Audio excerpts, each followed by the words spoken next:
Partai Gerindra akan melakukan investigasi terkait Tri Susanti yang disebut sebagai caleg DPRD Gerindra dan menjadi koordinator lapangan sejumlah ormas yang mengepung asrama mahasiswa Papua di Surabaya. Sebelumnya Tri Susanti sudah meminta maaf mewakili sejumlah ormas. Partai Gerindra akan menginvestigasi guna memastikan fakta dan data Tri Susanti yang disebut sebagai caleg Gerindra dan dituding sebagai koordinator lapangan sejumlah ormas yang melakukan pengepungan di asrama mahasiswa asal Papua di Surabaya, Jawa Timur. Ya, itu berita tidak betul ya. Memang selama ini setiap ada kejadian apapun selalu dihubungkan dengan Partai Gerindra ya. Kebetulan kita dianggap oposisi selama periode ini, kemudian juga mengajukan capres-cawapres. Jadi semua berita-berita apa saja, ada pembakaran, ada ini, ada itu selalu kita. Saya pribadi belum mengecek ya. Ya kalau caleg kan ribuan ya, kita tidak tahu, nanti kita akan cek lebih lanjut, tapi kami pastikan. Sementara Wakil Ketua Umum Partai Gerindra Fadly Zon bungkam ketika ditanya perihal Tri Susanti. Namun Fadly meminta ada investigasi berdasarkan informasi yang akurat usai gagal bertemu mahasiswa Papua di Surabaya.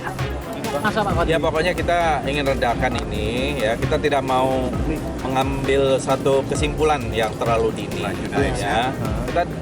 Kita dengarkan dulu lah nanti hasil-hasil mungkin dari pihak yang mempunyai kewenangan untuk itu, tapi kita dalam rangka pengawasan ingin ikut membantu mempercepat penyelesaian ini dengan cepat dan tepat. Saya kira itu ya. Cukup ya.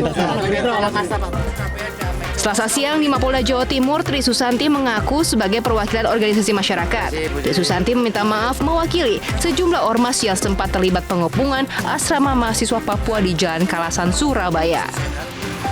Kami atas nama masyarakat Surabaya, juga dari rekan-rekan ormas menyampaikan permohonan maaf apabila ada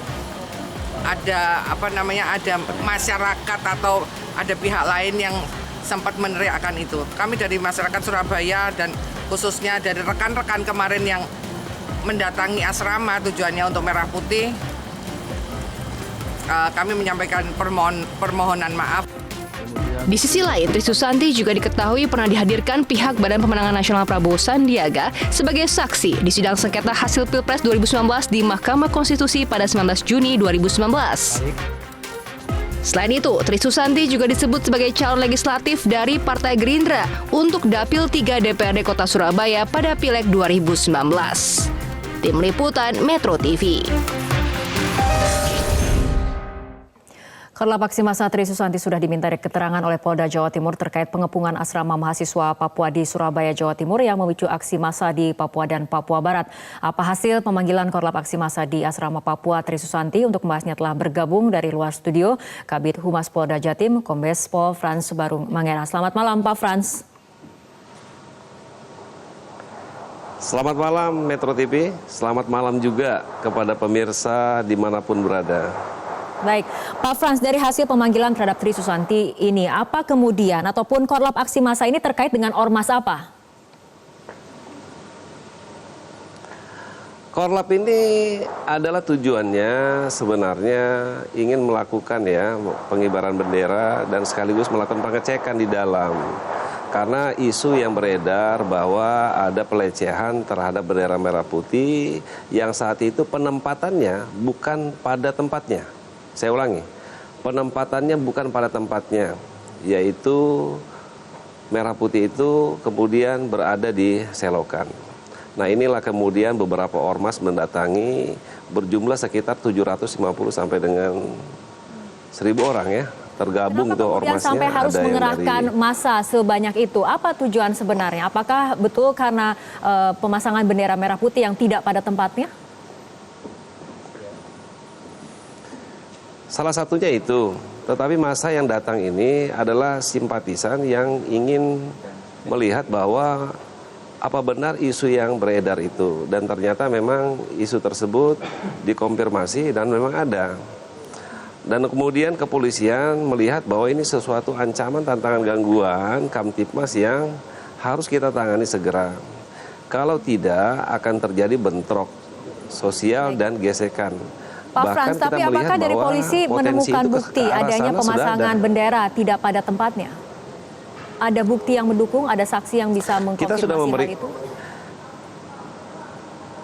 Kita sudah memeriksa ya 4 orang, 42 dari saudara-saudara kita, rekan mahasiswa dari Papua dan yang di asrama Kalasan, selebihnya 7 dari luar atau OKP dan saksi yang melihat itu. Kita sudah memeriksa ada 2 saksi sebenarnya yang potensial mengarah ke sana. Potensinya karena yang bersangkutan itu melihat saat pemindahan bendera itu, tapi tidak mengenali orangnya. Oleh karena itu, penyelidikan masih mengarah pada pembuktian kepada orang-orang dengan ciri-ciri yang disebutkan. Nah, khusus untuk saudara-saudara kita yang dari Papua, dari asrama Papua, itu 42 orang yang sudah kita lakukan pemeriksaan menyatakan bahwa mereka sama sekali tidak tahu terhadap kejadian pemindahan bendera merah putih dan kemudian tidak pada tempatnya. Nah, itu yang terjadi. Nah, sekarang langkah kepolisian apa? Dengan 7 saksi yang kita dapatkan dari luar, inilah yang kita arahkan terus untuk melihat ciri-ciri sesuai dengan gestur yang mereka lihat. Karena tidak mengenali yang pertama. Dan ciri-cirinya itu masih digambarkan. Nah, ini butuh memang sesuatu waktu dalam rangka pembuktian itu. Butuh waktu untuk pembuktian. Nah, bagaimana dengan desakan agar polisi juga mengusut tindakan aparat saat mengepung asrama mahasiswa Papua di Surabaya yang diduga menyalahi aturan? Saya kira begini ya, kepolisian pada saat itu mengambil langkah persuasif dalam rangka kita melihat bahwa ada suatu potensi kejadian yang nantinya kalau kita tidak melakukan langkah cepat akan timbul sesuatu yang cukup membahayakan daripada keamanan ketertiban masyarakat. Ada potensi di dalam, yaitu mahasiswa ada 43 orang. Kemudian di luar yang sama-sama bahwa ingin bertahan pada posisinya masing-masing. Sementara di luar ini sudah kekuatan cukup besar. Nah, langkah kepolisian mengamankan situasional yang ada dalam rangka kita mengevakuasi 43 orang itu. Ya, Pak Frans, karena ada dugaan bahwa ada penggunaan kekuatan yang berlebihan, terutama saat penggunaan gas air mata. Kami melihat bahwa saya sudah menggambarkan tadi, situasional yang ada di lapangan mengharuskan polisi mengambil tindakan polisionil. Tindakan polisional ini adalah tindakan untuk bagaimana tindakan ini tidak bertelanjut pada hal-hal yang mengakibatkan justru pada konflik sosial yang ada. Nah, sehingga kita melakukan pemisahan kedua kelompok dengan cara menembakkan gas air mata agar keduanya memisah. Nah, setelah itu kita lakukan untuk mengevakuasi 43 dengan mengamankan mereka di Poltabes Surabaya. Menurut Anda tidak ada penggunaan kekuatan yang berlebihan? Kekuatan berlebihan saya kira tidak ada ya. Kalau kekuatan yang cukup untuk menghalau saya kira iya. Kalau kekuatan berlebihan konteksnya adalah bahwa kita menggunakan kekuatan itu dengan cara berlebihan dan kemudian ada sesuatu yang kita anggap bahwa ini tidak perlu berlebihan. Sehingga kita lakukan sebenarnya adalah tindakan yang cukup.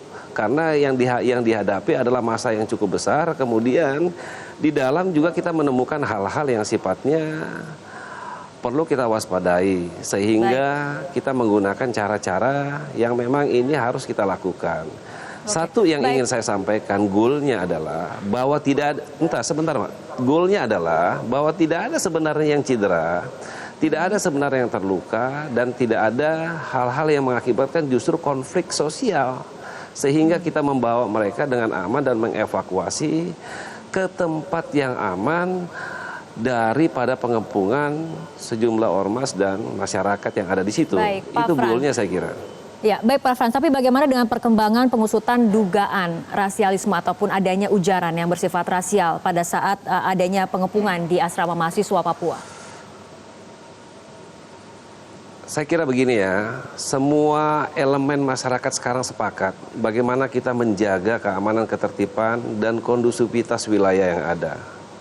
elemen masyarakat yang terdiri dari orang tua kami yang ada di Surabaya, yaitu mereka-mereka yang dianggap tokoh, baik tokoh masyarakat Surabaya sendiri maupun tokoh masyarakat yang ada di Papua yang berdomisili di sini, sudah sepakat bahwa kita akan menjaga keamanan ketertiban. Dan kemudian langkah sekarang pertanyaannya, bagaimana penegakan hukum terhadap ujaran kebencian ataupun labeling terhadap seseorang atau kelompok melabel tentang hewan tersebut.